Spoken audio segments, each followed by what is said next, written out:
नहीं बात बाप के बाচ্चा नहीं बने जो बाচ্चे तो बाप तो बोला जो वो बाप का बच्चा नहीं बना तो वो उसको क्या करेगा? बाप के बच्चे नहीं बने, मिले लेकिन बच्चे नहीं बने। तो बाप के बच्चे बनने के लिए उसको क्या करना पड़ेगा? बच्चा बनना पड़े, भट्टी करनी पड़े। भट्टी करने के बाद देखिए। हाँ, अरे 500 करोड़ भट्टी करेंगे क्या? हैं? करेंगे।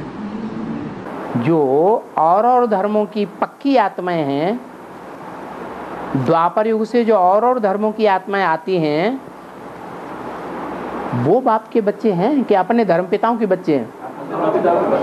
वो अपने धर्म पिताओं को ही मानेंगे, वो साकार बाप को पहचानेंगे ही नहीं। तो जो बाप को पहचानते हैं, मानते हैं, उसके बताए हुए रास्ते पर चलते हैं, और बाप कहते हैं बच्चे भट्टी जरूर करनी है। क्या कहते हैं? 7 दिन की भट्टी करनी ही करनी है। बाबा, हाँ, भट्टी करने के लिए आया लेकिन भट्टी कोर्स पूरा नहीं हुआ। फोर्स की बात नहीं है। फोर्स कहते हैं आत्मा में फोर्स भर जाए। क्या बाप की पहचान हो जाएगी कि हमें भगवान बाप मिला, तो फोर्स बढ़ जाएगा कि नहीं? फोर्स बढ़ जाएगा। तो भट्टी में फोर्स आया या नहीं आया? आया, माने फोर्स बढ़ गया, बाप के बच्चे बने। और बाबा माने भाई बोला जे बांग्लादेश से भट्टी करने के लिए जो बच्चा आते हैं ना, जो बस आती है, जे आती है, जो बच्चा जो बस जो बच्चा आती है भट्टी करने के भट्टी करने के लिए बांग्लादेश से जो बांग्लादेश से आते हैं, हाँ, हाँ, तो वो बच्चा का साथ तो कोई टाइम बाबा पहले ही मिलते हैं भट्टी करने के लिए। पहले मिलती है। हाँ, पहले कोई मिल लेते बच्चे हैं ना आपस में, भट्टी करने से पहले ही मिल मिल जाते लेती है। तो वो के ऊपर ही पावना नहीं है वो कि बाबा का बच्चा है। जो पहले मिल जाते हैं, उनका रिजर्वेशन पक्का है बाप के घर में पहुंचने का या नहीं? पक्का है। तो उन्होंने तो पहले ही पक्का कर रखा है कि हम तो जाएंगे ही जाएंगे। ये सुन रहा है बाबा। तो बात अलग हो गई। निश्चय बुद्धि विजय। लेकिन आत्मा को तो भक्ति तो हो गया, आत्मा को तो भक्ति तो कर लिया ना, और बाद में तो भट्टी कर गया, किंतु पहले ही बाप के साथ मिल गया। पहले मिले तब जब उनका निश्चय बुद्धि पक्की है कि हमको तो जाना ही जाना है। हाँ। बाबा, हाँ। अष्टदेव का कितना टाइम लगती है? अष्टदेव कितना टाइम लगता है? अष्टदेव नंबरवार हैं या सबका पुरुषार्थ अष्टदेवों का एक बराबर है? तो टाइम अलग अलग होगा कि एक ही टाइम होगा? टाइम अलग अलग होगा, लेकिन जो अष्टदेव हैं वो 8 जब तैयार हो जाते हैं, उनके संस्कार मिलकर के एक हो जाते हैं और एक के कंट्रोल में 100% आ जाते हैं, तब नई दुनिया की स्थापना होती है। नई दुनिया की स्थापना का पक्का फाउंडेशन पड़ जाता है। हाँ, और बाबा जो बच्चे 2 महीने गीता पाठशाला का साथ कोई कनेक्शन नहीं रखना है, वो बच्चा को तो दूसरा बार भर्ती करना पड़ता है। तो बांग्लादेश वालों के लिए क्या है बाबा? हाँ, बाबा ने ऐसे बोला है कि जो बच्चे बाबा के बच्चे बनने के बाद 2 महीने तक लेटर भी नहीं लिखते, बाबा के क्लास में भी नहीं आते, याद भी नहीं करते, सर्विस भी नहीं करते, तो बाप क्या समझते हैं? बच्चा मर गया। तो बाप समझते हैं बच्चा मर गया, तो हम बच्चे क्या समझें? है? बाप के मन में है कि बच्चा मर गया, तो बच्चे मन बना भाव नहीं होने चाहिए। जो बाप के मन में सो बच्चों के मन में, तो हमारे लिए भी मर गया। अब जो मर गया है वो दोबारा जन्म लेना चाहिए या नहीं लेना चाहिए? दोबारा जन्म लेना चाहिए। मुरली डमरू, शंकर का जो डमरू बजते हैं, शंकर का जो डुमरी बजती है, डमरी, डमरू, डमरू। हाँ, हैं? उसका अर्थ क्या है? डमरू का मतलब है उसमें जो गांठ होती है ना, वो इधर भी बजती है और इधर भी बजती है। डम इधर से बची, फिर डम इधर बजी, डम डम डम डम, दोनों तरफ बजती है।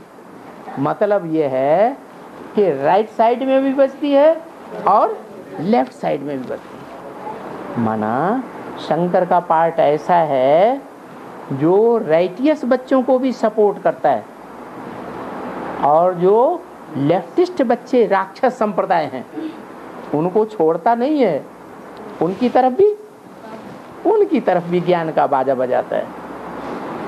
वो सबका बाप है या सिर्फ देवताओं का बाप है?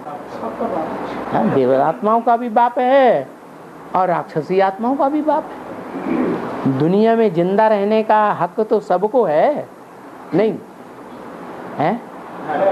बिच्छू, टिंडन, सांप, मक्खर, मच्छी, ये भी आत्मा है या नहीं है? हैं? इनको जिंदा रहने का हक नहीं है? हक तो है। तो बाप सबको सपोर्ट करता है, चाहे राइटियस बच्चे हों चाहे लेफ्टिस्ट बच्चे। विष्णु के लिए ऐसा नहीं कहते हैं क्या? क्या विष्णु सिर्फ देवताओं को सपोर्ट करता है और बाप सबको सपोर्ट करता है। बाबा, हाँ, जो बांग्लादेश में जो पताका है उसका सबूज रंग और अंदर में लाल सूर्य, और पताका दिखाओ, ऐसे हम नहीं जानते, हमको दिखाओ पताका। बाबा गणेश के जुओं के ऊपर क्यों दिखाते हैं? गणेश के जुओं के ऊपर क्यों दिखाते हैं? चूहा, चूहा। हाँ, जो गणेश की पार्टधारी आत्मा है ना, वो शिव बाबा का ज्यादा प्यारा बच्चा है, गृहस्थी धर्म को फॉलो करने वाला है, या कार्तिकेय की तरह सन्यासी है? सन्यासी है वो, गृहस्थ धर्म को फॉलो करने वाला बच्चा है ना। तो ऐसे जो गृहस्थ धर्म को फॉलो करने वाले रुद्रमाला के मणके हैं, वो बच्चे ऐसी आत्माओं के ऊपर कंट्रोल करते हैं जो अंदर ही अंदर सारे घर को खोखला कर देते हैं। क्या? जैसे ब्रह्मा कुमार कुमारी हैं बेसिक में,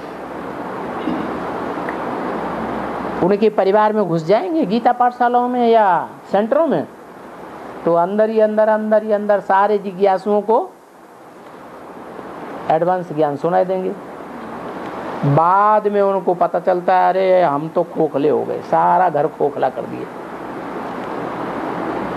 तो ऐसी आत्माओं के ऊपर वो कंट्रोल करते हैं,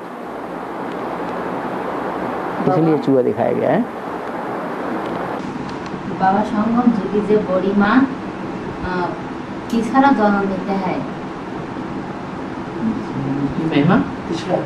तीसरा जन्म लेते हैं, बड़ी माँ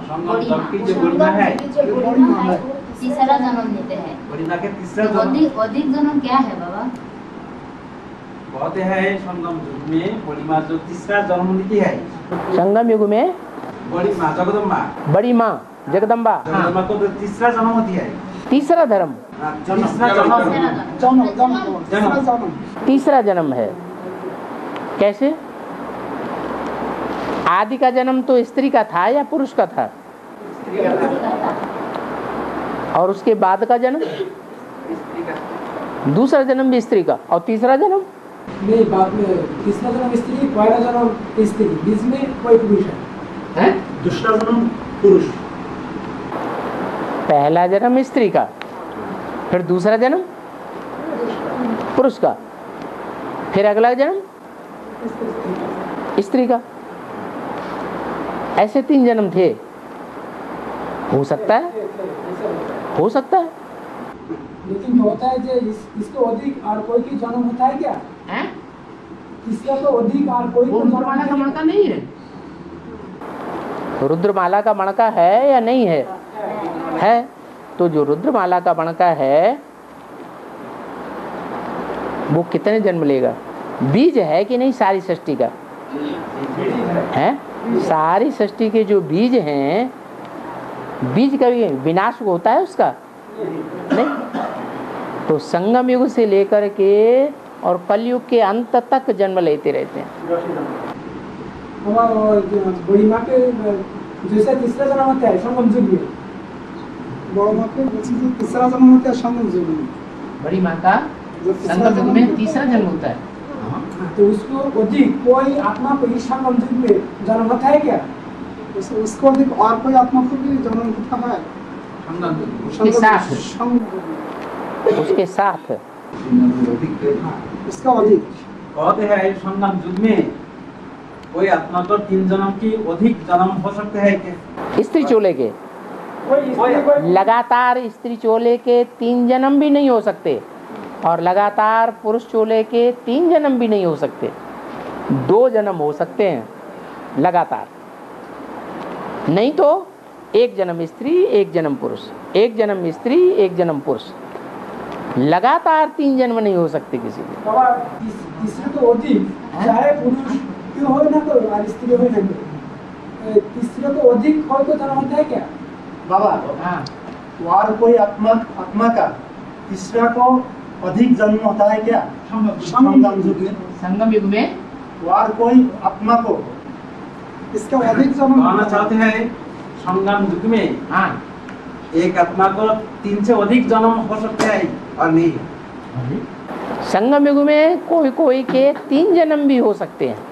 3 जन्म को अधिक हो सकते हैं और नहीं है ये? नहीं, बाबा ने तो बोला संगम युग में कोई कोई के 3 जन्म भी होते हैं, इससे अधिक 4 जन्म नहीं बताए। हाँ। भाटी करने वाले जो बादशाह 1 साल 2 साल सिंगल पर चलेंगे, फिर बाहर में दुनिया का चल रहा है वो बादशाह इसका गति होता है। बाहर की दुनिया का संग का रंग लग जाता है, बाहर की दुनिया में चले जाते हैं। हाँ, तो वो प्रजा वर्ग में चले गए।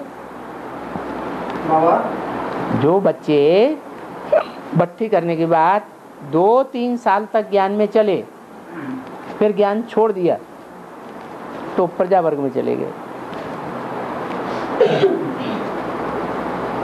राजयोगी नहीं रहे। बाप राजयोग सिखाने आए हैं या प्रजा योग सिखाने आए? तो राजयोग जब तक सीखते हैं तब तक उनकी शूटिंग हो रही है राजकुल की। सीखना बंद कर दिया तो प्रजा वर्ग में चले गए। और जो बच्चा भारती करके मर गया, 2 मास आपके साथ कोई कनेक्शन नहीं है, वो बच्चा जिस संगठन में आना चाहते हैं तो उस संगठन में लेना उचित है क्या? लेना है। अरे भगवान किसी को माफ नहीं करेगा, हैं? भगवान रहम दिल है या कड़क दिल है? भगवान से ज्यादा तो रहम दिल कोई होता नहीं। तो जो ज्ञान में चलते चलते गिर गया, अधम गति को पा गया, और फिर उसकी बुद्धि सुधर जाए, ठोकर लग करके ठाकुर बन जाए बुद्धि, तो उसको ज्ञान में नहीं चलने दिया जाएगा। बाप उसको स्वीकार नहीं करेंगे, करेंगे, लेकिन उतना ऊंचा पद नहीं पा सकता जितना ऊंचा पहले के पुरुषार्थ में पा सकता था। कहना चाहते हैं कहना चाहते हैं जो गिर गए ना, हाँ। वो रिवर्ट करने की पहले वो संगठन में जो दे सकते हैं और नहीं, जो एक बार बट्टी किया गिर गया फिर दोबारा बट्टी किया, तो भक्ति करने के पहले दोबारा भक्ति करने के पहले वो संगठन में आना सकता है कि हाँ उसको भूल गया ना ज्ञान को, सारा ज्ञान भूल जाता है बाहर की दुनिया में जाने से, संग के रंग में आ जाते हैं। तो उनको गीता पाठशाला में आने पर उनको रिवाइज कराना है। क्या उनको साप्ताहिक कोर्स देना है, बाबा की मुरलियाँ सुनाना है। जब फिर से रिवाइज हो जाए तो भट्टी कराने के लिए जाए।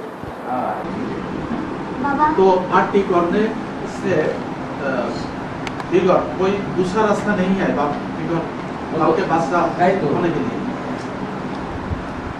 दूसरा रास्ता बांधेली माताओं के लिए है कि वो साल 6 महीने रेगुलर क्लास अगर करती हैं तो बांधेली होने के कारण उन्हें फिर भट्टी करने की दरकार नहीं, क्योंकि उनकी तो लगन लगी ही रहती है। बाकी पुरुषों को क्या बंधन है? वो बांग्लादेश तो अलग, बांग्लादेश तो बहुत दूर है। बहुत दूर है। अच्छा, लंदन से भी दूर है? नहीं बाबा। ऑस्ट्रेलिया से भी दूर है? नहीं। हाँ। कैसा लगता है वो पासपोर्ट के? पैसा ज्यादा लगता है। क्यों? ये पूर्वी बंगाल, वो पश्चिमी बंगाल। पासपोर्ट वीजा के लिए बहुत मुश्किल होता है। पासपोर्ट वीजा के लिए वो सभी देशों में मुश्किल होता है। अगर जो मुश्किल होता है तो वो मुश्किलात पूर्व जन्म में आपकी पैदा की हुई है या भगवान ने पैदा की? हमारी पैदा बाबा। आप दूर देश में पड़े हुए हैं, नजदीक नहीं है। कंपिल में आपने जन्म नहीं लिया, फरक्काबाद में जन्म नहीं लिया, तो ये हिसाब किताब बांधा किसने है? खुद ही का हिसाब किताब है। जो भी हिसाब किताब है उसको खुशी से खत्म करो। बाबा, शंकर का गला शंकर का गला जो नीला है। हाँ, नीला क्यों दिखाते हैं? नीला रंग जो है, नीला रंग, काला रंग, एकदम गहरा हरा रंग, ये विषैला होकर कहा जाता है। क्या विष का रंग कैसा कैसा होता है? या तो एकदम काला, या तो एकदम हरा, और या तो एकदम नीला। तो उनका जो नीला गला दिखाया जाता है वो इसलिए दिखाया गया कि भक्ति मार्ग में ये कहावत है कि शंकर जी ने जब विष पिया तो गले में रोक लिया, यहाँ तक नहीं आने दिया। क्यों? क्योंकि उनको याद आ गया, अरे हमारे हृदय में तो विष्णु बसते हैं। क्या?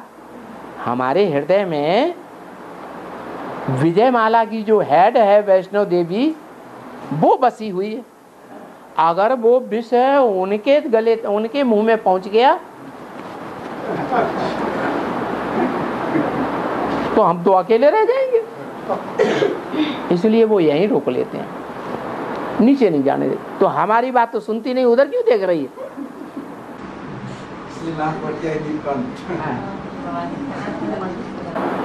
बाबा, शायद मतलब क्या? शायद बाबा ने मुरली में कहा, जो कंपिल में बाबा जो मीठा है, मिठास कहा शायद जैसे, शायद जैसे मीठा, शायद शहद, शहद माने हनी, मधु, मधु, मधु। जैसे हनी मीठा होता है, ऐसे शिव बाबा भी हनी है, मधु। बाबा को कहाँ का मधु याद आया?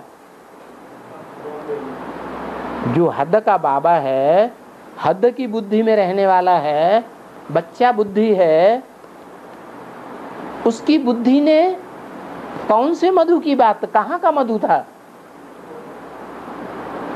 अरे अरे कोई स्थान बताया? गंदी से गंदी का मुरली में जो आया वो मधु कौन से शहर का था? बॉम्बे का था। कहते हैं ना, हर हर बम बम। क्या? जो हर हर बम बम की नगरी है, उसके लिए अव्यक्तवाणी में बोला है बम्बई है विनाशकारी और दिल्ली है स्थापनाकारी। तो जो विनाशकारी बम्बई है, उसका हेड कौन? हर हर बम बम। उस हर हर बम बम में वो मीठा शिव बाबा प्रवेश करता है। वो प्रवेश करके नई दुनिया के देवी देवताओं के चित्र बनाता है। चैतन्य चित्र बनाता है या जड़ चित्र बनाता है? चैतन्य चित्र बनाता है। तो असली बम्बई कहाँ हुई है? वो तो बाहर की दुनिया की बम्बई है। हाँ, शिव बाबा कहाँ प्रत्यक्ष होता है? हैं? उत्तर प्रदेश में है ना। तो वहाँ जो कपिल है, गांव का नाम क्या बताया? कपिल। बम्बई में कोई गांव होगा कपिल, वहाँ का भाई नाम बताया मधु, वो स्थूल चित्र बनाता। लेकिन बाबा स्थूलता की बात करते हैं कि बेहद के चैतन्य चित्रों की बात करते हैं? बेहद के जो चैतन्य चित्र हैं वो उस जगह तैयार होते हैं जहाँ से सारी दुनिया का खेल खलास होता है। नाम ही उसका रखा गया फर्रुखाबाद। क्या? फर माने जल्दी से, खा माने खा, बाद में। जब षष्ठी का अंत होता है, बाद होता है, तो जहां के लोग सारी दुनिया को फर से खा जाते हैं, तो नाम रख दिया फर्रुखाबाद। स्थूल दुनिया में नाम दिया है बॉम्बे। अभी भी एडवांस ज्ञान जब जोर से शुरुआत हुई, बम्बई की पहली पार्टी जब गई तो बम्बई में बम फटे थे। याद है? अखबारों में भी आया होगा वहां भी। क्या? 93 में जब बम्बई की पार्टी पहली बार गई थी तो बम्बई में बम फटे थे। वो हद के बम फटे और बेहद के बम कपिल में ज्ञान के बम फटे। तो हद और बेहद दोनों में बाबा की बातें लागू होती है।